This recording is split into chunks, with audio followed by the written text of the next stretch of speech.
સપાટી 135.67 મીટરે પહોંચી છે। ફરી નર્મદા ડેમના 15 દરવાજા 1.9 મીટર ખોલાયા છે। ઉપરવાસથી પાણીની આવક થતાં સપાટી વધી છે। વડોદરા, ભરૂચ અને નર્મદાના 42 ગામોને એલર્ટ કરાયા।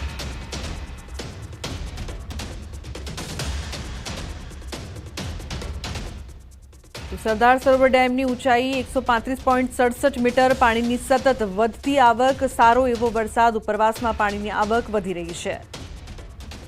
તો કહી શકાય મહત્વના સમાચાર, ખાસ કરીને ખેડૂતો માટે પણ આ મહત્વના સમાચાર છે।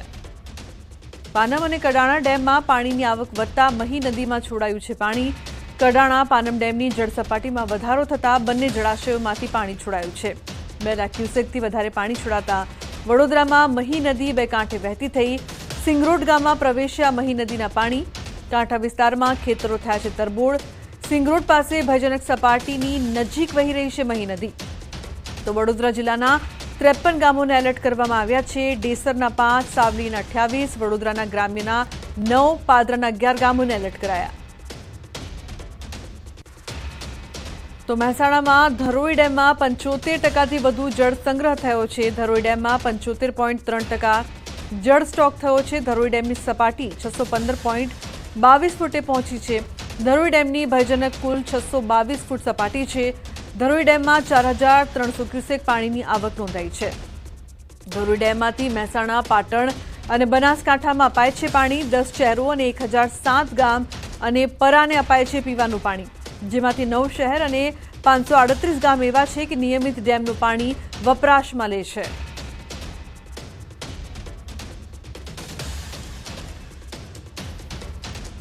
તો વડોદરા પૂર અંગે સૌથી મોટા સમાચાર। રાજ્ય સરકારે સહાય પેકેજની કરી છે જાહેરાત। મુખ્યમંત્રી રાહત ફંડમાંથી સહાયની જાહેરાત કરવામાં આવી છે। અતિવૃષ્ટિથી નુકસાન સામે સહાયની જાહેરાત કરાઈ છે। નાના લારી ગલ્લા, દુકાન ધંધા, ઘરવખરીને થયેલા નુકસાનની પણ સહાય મળશે। વડોદરા અને તેની આસપાસના ગ્રામ્ય વિસ્તારો અતિવૃષ્ટિમાં થયા છે બેહાલ, તમામને મળશે મદદ। કેબિનેટની બેઠકમાં નિર્ણય કરાયો છે। લારી રેકડી ધારકને ઉચ્ચક 5000ની રોકડ સહાય મળી શકે છે। 40 સ્ક્વેર ફૂટ સુધીની નાની સ્થાયી કેબિન ધારકને ઉચ્ચક ₹20,000ની રોકડ સહાય। 40 સ્ક્વેર ફૂટની મોટી કેબિન ધારકને ઉચ્ચક 40,000ની રોકડની સહાય અપાશે। તો નાની અને મધ્યમ કક્ષાની પાકી દુકાન ધારકને ઉચ્ચક ₹85,000 રોકડ સહાય। માસિક ટર્નઓવર ₹5 લાખથી વધુ હોય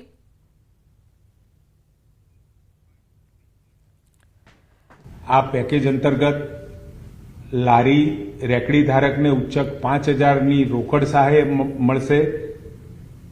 40 સ્ક્વેર ફૂટ સુધીની નાની સ્થાયી કેબિન ધારકને ઉચ્ચક 20,000ની રોકડ સહાય। 40 સ્ક્વેર ફૂટથી મોટી કેબિન ધારકને ઉચ્ચક 40,000ની રોકડ સહાય। નાની અને મધ્યમ કક્ષાની પાકી દુકાન ધરાવતા વેપારીને ઉચ્ચક ₹85,000ની રોકડ સહાય। 5 લાખથી વધુ માસિક ટર્નઓવર ધરાવતી મોટી દુકાન ધારકોને ₹20 લાખ સુધીની લોન ઉપર 3 વર્ષ સુધી 7%ના વ્યાજ દરે ₹5 લાખની મર્યાદામાં આપવાનો નિર્ણય કર્યો છે। આ સહાય મેળવવા માટે તારીખ 31 ઓક્ટોબર 2024 સુધી સંબંધિત મ્યુનિસિપલ કમિશનર, મામલતદાર, નગરપાલિકાના ચીફ ઓફિસરને અરજી કરવાની રહેશે। આ ઉપરાંત ગુજરાતના બાકી અસરગ્રસ્ત જિલ્લાઓમાં કેન્દ્રની ટીમ હાલ સર્વે કરી રહી છે અને સર્વે કર્યા બાદ એનો જે રિપોર્ટ આવશે એ મુજબ એસડીઆરએફના નિયમો અને ધોરણો મુજબ આપણે સહાય કરવાનું પણ મુખ્યમંત્રીશ્રીએ નક્કી કર્યું છે। તો રાજ્યમાં અતિવૃષ્ટિથી અસરગ્રસ્ત વિસ્તારો માટે ધારાસભ્યો પણ મદદરૂપ થશે। રાહત પેકેજમાં પોતાનો એક પગાર આપશે। પૂર આફતગ્રસ્ત વિસ્તારો માટે મંત્રીમંડળ અને તમામ ધારાસભ્યશ્રીઓએ પોતાનો એક પગાર મુખ્યમંત્રી રાહત નિધિમાં આપવાનો નિર્ધાર કર્યો છે અને નિર્ણય કર્યો છે। તો રાજ્યમાં બિસ્માર બનેલા રસ્તાઓનું થશે યુદ્ધના ધોરણે સમારકામ। 15 સપ્ટેમ્બર સુધીમાં 3 દિવસમાં મેટલ પેચવર્ક પૂરા કરાશે। જ્યારે થોડી ઘણી વરસાદમાંથી અત્યારે રાહત મળી છે એટલે 15મી સપ્ટેમ્બર સુધીમાં 3 દિવસમાં તમામ ખાડાઓનું મેટલ પેચવર્ક પૂરું કરવાનો નિર્ધાર કર્યો છે અને સાથે સાથે હાલમાં એના ઉપર ડામર પેચવર્ક માટેની પણ કામગીરી ચાલુ કરી છે અને એ બધા જ ડામર પેચવર્ક આપણે પૂરા કરીશું અને સાથે ઓક્ટોબર માસથી જ્યાં આગળ રોડ તૂટી ગયા છે, ખાડા પડ્યા છે, ત્યાં રીકાર્પેટિંગ હાથ ધરવાનો નિર્ણય ખૂબ ઝડપથી થાય એના માટે કર્યો છે. તો સુરેન્દ્રનગરમાં અતિવૃષ્ટિથી નુકસાન અંગે સર્વેની કામગીરી શરૂ કરવામાં આવી છે. કેન્દ્રની ટીમે નુકસાની અંગેની સર્વે કામગીરી શરૂ કરી છે. વઢવાણ તાલુકાના લટુડા, ધ્રાંગધ્રા તાલુકાના ગંજેડા ગામે કરી મુલાકાત. કેન્દ્રની ઇન્ટર મિનિસ્ટ્રીયલ ટીમના સભ્યોએ મુલાકાત કરી. જિલ્લામાં પાક નુકસાની, પશુ મૃત્યુ, માનવ મૃત્યુ, આરોગ્ય સ્થિતિની તેમણે સમીક્ષા કરી. તો પાક નુકસાન, બિયારણોમાં થયેલ નુકસાનની માહિતી મેળવી. જિલ્લા ખેતીવાડી અધિકારી, વઢવાણ મામલતદાર અને ટીડીઓ પણ હાજર રહ્યા.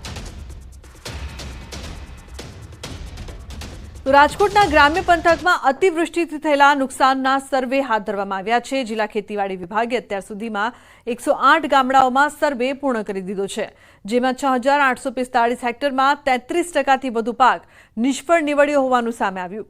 ખેડૂતોને અંદાજિત 5.5 કરોડ રૂપિયાનું નુકસાન પહોંચ્યું છે. કપાસ, મરચા, તુવેર, મગફળી સહિતના પાકોમાં વ્યાપક નુકસાન પહોંચ્યું છે.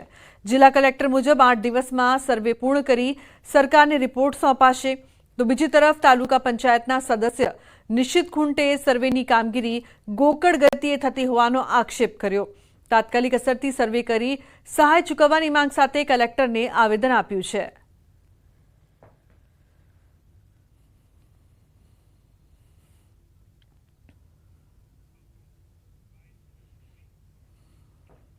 પણ જે સર્વે અત્યારે ખરેખર ચાલુ છે એ અત્યંત મંદ ગતિએ છે. આવો નવો સર્વે ચાલુ રહ્યો તો 6 મહિનામાં પણ સહાય ચૂકવાશે નહીં. તો અમારે આજની એવી રજૂઆત હતી કે જે આપની સર્વેની ટીમ છે એ વધારો અને 10 દિવસની અંદર આ સર્વે પૂર્ણ કરી અને સહાયનું પેકેજ જાહેર કરો.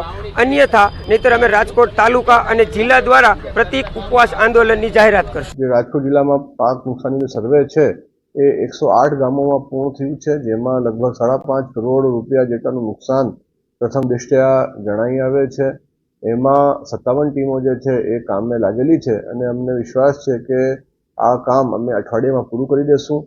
કુલ 500 જેટલા ગામો અને અસરગ્રસ્ત ગામો આઈડેન્ટિફાય કરવામાં આવેલા છે અને આ સર્વે પૂર્ણ થયેથી રાજ્ય સરકારમાં આ બાબતની રિપોર્ટ કરવામાં આવશે. તો બિસ્માર રસ્તા મુદ્દે હાઈકોર્ટમાં સુનાવણી. રખડતા ઢોર અને બિસ્માર રસ્તા મુદ્દે સુનાવણી કરવામાં આવી. કોર્ટે નિયુક્ત કરેલા કોર્ટ મિત્રએ રજૂઆત કરી. મહિલાઓમાં હેલ્મેટ પહેરવાની આદત ઓછી. સફીન હસન ખૂબ સારા પ્રયત્નો કરી રહ્યા છે. કડકાઈ આવશે તો જ બદલાવ આવશે. દબાણ દૂર કર્યાના ત્રીજા દિવસે પરત થઈ જાય છે. ન્યાયાધીશ નીકળે એ સમય પૂરતું હટાવી દેવાય છે. ટ્રાફિકની સમસ્યા નિવારવા ટેકનોલોજીનો ઉપયોગ, ડ્રોનનો પણ ઉપયોગ કરવા કોર્ટ મિત્રની રજૂઆત. તો રોંગ સાઈડમાં પકડાય તો ઓળખાણથી છૂટી જાય છે. રખડતા ઢોર મુદ્દે પણ હાઈકોર્ટે રિપોર્ટ માંગ્યો છે. રાજ્ય સરકાર પાસે ગુજરાત હાઈકોર્ટે માંગ્યો છે રિપોર્ટ. નવી શરૂ કરાયેલી હેલ્પલાઇન સહિત મામલે રિપોર્ટ માંગ્યો. કેટલી ફરિયાદ મળી, કેવી રીતે નિરાકરણ આવે છે, તમામ મુદ્દે સ્પષ્ટતા કરવા હાઈકોર્ટનો નિર્દેશ. આગામી દિવસોમાં વધુ સુનાવણી હાથ ધરાશે. પ્રધાનમંત્રી મોદી આવશે ગુજરાત પ્રવાસે. 15 સપ્ટેમ્બરે સાંજે પીએમ મોદીનું ગુજરાતમાં થશે આગમન. ગાંધીનગરના વડસર એરફોર્સ સ્ટેશનના કાર્યક્રમમાં તેઓ હાજરી આપશે. પીએમ મોદી ગાંધીનગરમાં રાજભવનમાં કરશે રાત્રિ રોકાણ. 16 તારીખે મહાત્મા મંદિરમાં કાર્યક્રમમાં તેઓ હાજર રહેશે. 4થી ગ્લોબલ રીઇન્વેસ્ટ રિન્યુએબલ એનર્જીની મીટ અને એક્સપોનું ઓપનિંગ કરશે. પીએમ મોદી મેટ્રોમાં સફર પણ કરશે. સેક્ટર 1 મેટ્રો સ્ટેશનથી અમદાવાદ ગાંધીનગર મેટ્રો રેલ સેવા ફેઝ 2નો શુભારંભ કરશે. જીએમડીસી ગ્રાઉન્ડમાં કરોડોના પ્રકલ્પોનું કરશે લોકાર્પણ અને ખાતમુહૂર્ત. આજે કેબિનેટમાં આદરણીય વડાપ્રધાન શ્રી ગુજરાતના પ્રવાસે છે. 15મી તારીખે